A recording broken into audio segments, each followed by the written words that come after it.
Speech on gang violence. In today's world, gangs are part of our society. This is a problem because gangs or any kind of affiliation with them can lead to violence. The Federal Bureau of Investigation reported 33,000 gangs with about 1.4 million members which are criminally active. According to a report by the Centers for Disease Control and Prevention, the 5 U.S. cities with the worst gang violence are Long Beach, Los Angeles, Newark, Oakland, and Oklahoma City. In these 5 cities, there was a total of 856 gang-related homicides over a 5-year period. Now, these are just statistics about homicides, and it doesn't include other crimes involving gang affiliation. A statistic that stood out for me was that most of the victims were significantly younger than non-gang homicides. About 27 to 42% of the victims were aged 15 through 19. I'm 15. I'm in this age group.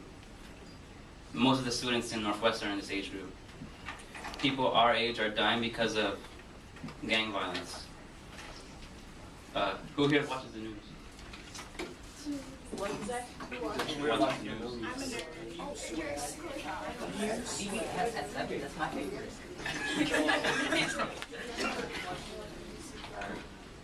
And a story pops up about a gang homicide. Do you assume that everyone who was involved was gang affiliated?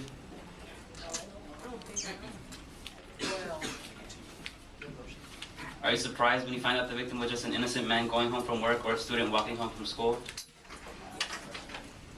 There are stories everywhere where the victim of a gang crime has no connection to it, or was just maybe at the wrong place at the wrong time.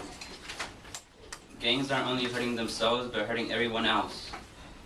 Some other crimes in the U.S. that occur because of gangs are drug sales, firearm use, aggravated assault, burglary, robbery, and larceny. I've never had much to do with gangs. Most things I saw probably from movies or documentaries. Some of the stuff I do know is that it can only bring harm to people or yourself. I had a friend when I was younger, but he started to talk to the wrong kind of people, like the people you know who are some sort of connection with a gang. And I decided not to be a part of that. After I had moved, I learned that he had become a member. And a couple of weeks ago, I learned that some people from another gang had shot at his house. Luckily, no one was hurt, but he still lived in the house with his family. What if someone had been shot? They would have been another victim of a gang violence. Is there a permanent solution to a gang? Is there a permanent solution to gang violence? Maybe there isn't one, but we can help make this major problem in our society smaller. Maybe you can write a letter to people in power, telling them your opinion, telling them to pay more attention to gang violence and to do things about it. Or maybe some people could just reach out to gangs and make them realize that what they're doing is hurting everybody else. I'm not saying that by reaching out that they'll change their lifestyles or that they'll actually listen. We can make them see that all this violence isn't necessary and that all this violence can't keep going on. I'd like to finish with a quote by Tim Bishop, the U.S. representative for New York's 1st Congressional District, and it goes like this.